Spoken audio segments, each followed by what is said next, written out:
ये किताब है, क्या नाम है इसका? है, जोर से बोलो। और ये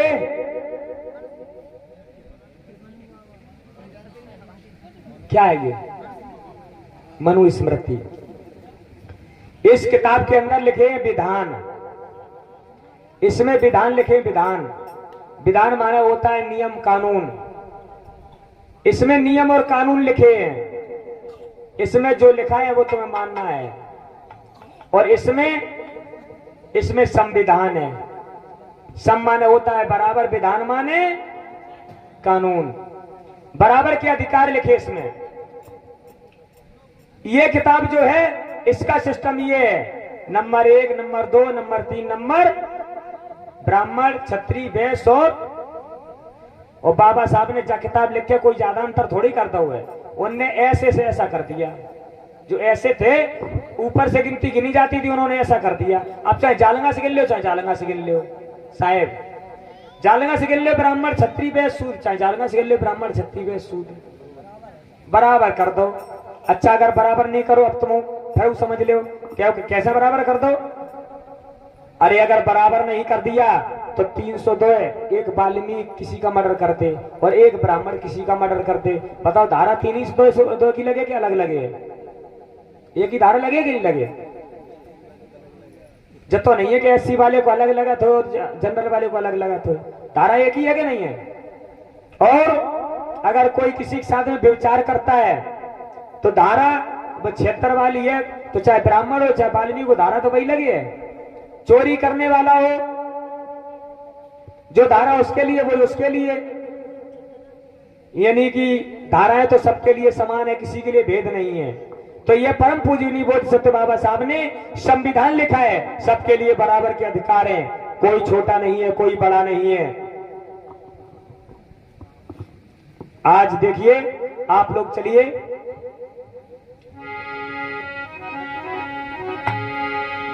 आज पुष्पमित्र सुंग जो था उसने सुन पाया कि भारत देश बड़ा खुशहाल देश है, तो चलो यहाँ के लोग भोले भाले हैं, इन भोले भाले लोगों को कैसे ठगा जाए। आज पुष्पमित्र सुंग मन में विचार करने लगा, कैसे कि सुंग जे और मन में करते विचार और चल के भारत देश में जावे।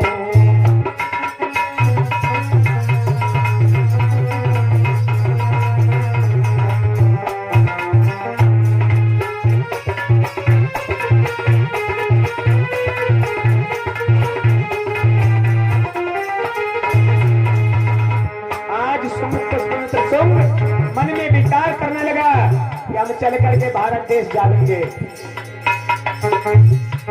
हम भारत देश में जावे, पर अधिकार जमावे।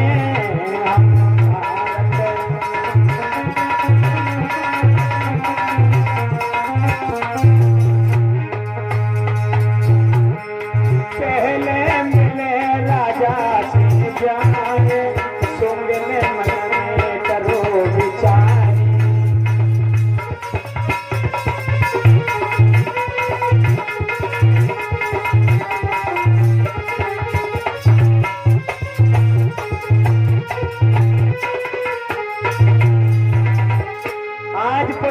मन में विचार करने लगा कि अब भारत देश के लिए जाएंगे। आज जब भारत देश के लिए चला तो कैसे चला मेरे भैया? जने कपड़ा पहने फतेहपुरा में, अब मन में ही बोराने।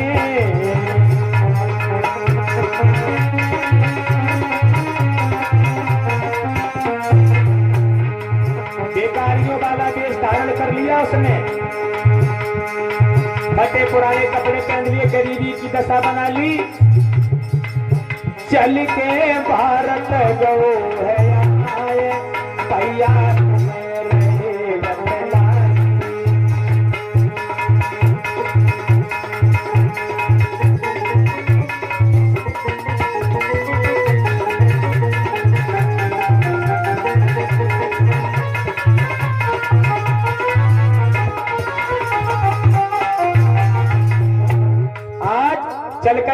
भारत में आ गया। भारत में कहा?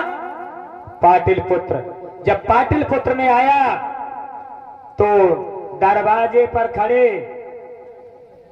आज दरवाजे पर खड़े द्वारपाल से कहने लगा, भैया जब जैसे गांव में आए वो गांव में घुस करके द्वारपाल से आया क्या?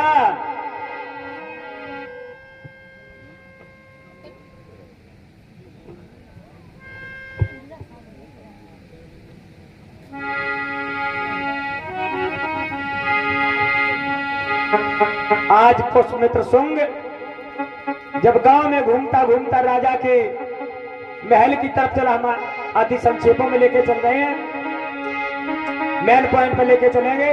जब ये दरवाजे पर पहुंचा जाकर के तो द्वारपाल से कहने लगा, भैया क्या ये राजा का महल है? क्योंकि पहले ही गांव वालों से पूछते पूछते वो दरवाजे तक पहुंचा। कहने लगा, क्या ये राजा का महल है? द्वारपाल कहने लगे, हाँ। कहो कैसे आना हुआ? भैया मैं बहुत दीनहीन हूं, बहुत थका हुआ हूं, अगर आपकी दया हो जाए तो हमें राजा से मिला दो। आज उसी समय द्वारपाल राजा के पास गया कि एक तुम्हारे दरवाजे पर बड़ा दीनहीन एक ब्राह्मण आया है, लेकिन उन्हें पता नहीं कि क्या होने वाला है। आरे राजे काज में और लीना भूपति सुन ले ध्यान लगाई।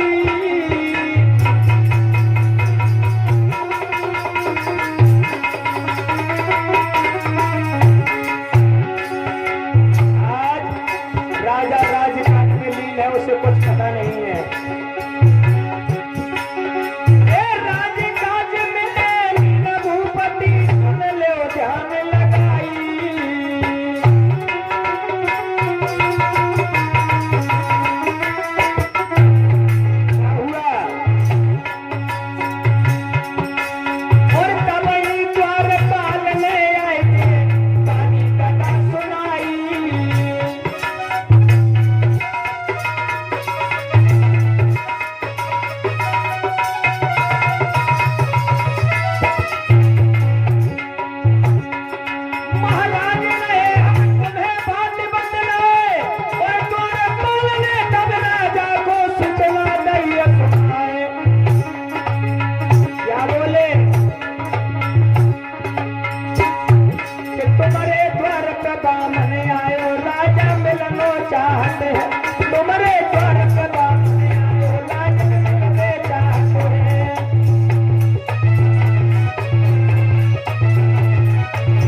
आज, अरे भैया एक भिखारी ब्राह्मण गरीब आया है महाराज और वो तुमसे मिलना चाह रहा है।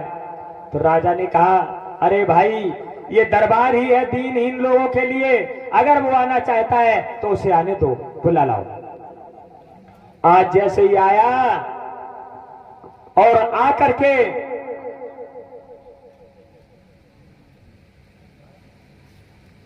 और ये हमारे साहेब 100 रुपए संविधान बचाने के लिए डॉक्टर अवनीश गौतम मौजमपुर वाले ये 100 रुपए बिहार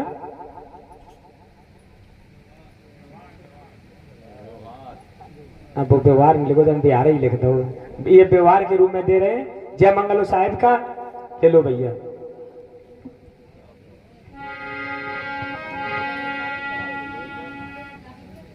ये ले व्यवहार वाली लिखो।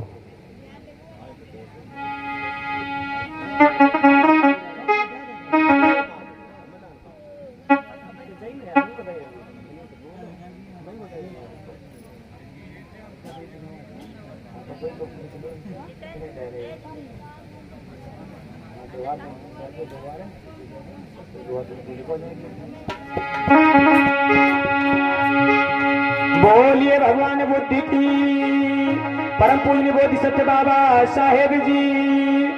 आज होता क्या है मेरे भैया, आज राजा के पास में जब ये मंत्री वो ब्राह्मण पहुंचा है तो कहने लगा, महाराज महाराज हम बड़े दूर से आए हैं चल करके, बहुत थके हुए हैं महाराज, मेरे देश में बहुत गरीबी आ गई है महाराज, थोड़ी हम पे दया की नजर कर दो साहेब, हमें अपने आत्म नौकर बना ले महाराज, आपकी क्या आज्ञा है। हेलो हेलो, चलो मैं अभी अपने मंत्री को आदेश करता हूं और आपका पूरा पता लगाया जाएगा कि आप जो कह रहे हैं वो सही है या नहीं। यदि सही है तो जरूर हम आपके मुसीबत में काम आएंगे, आपको कोई ना कोई रोजगार जरूर देंगे। ठीक है महाराज, अगर आपकी दया हो जाए तो हमें अपने आप जरूर रख लेना, क्योंकि हमें पेट भरने के लिए भोजन नहीं है महाराज। इधर राजा ने अपने सेनापति से कहा, और जब सेनापति से कहा तो सेनापति ने जब पता लगाया तो वो चीन का वासी ब्राह्मण निकला। तो सेनापति ने मना किया कि महाराज ये धोखेबाज जात होती है और इसे आप मत रखो। और वो कह रहा क्या कि महाराज हमें चाहिए कछु नहीं, हमें फ्री में रख लो बिल्कुल।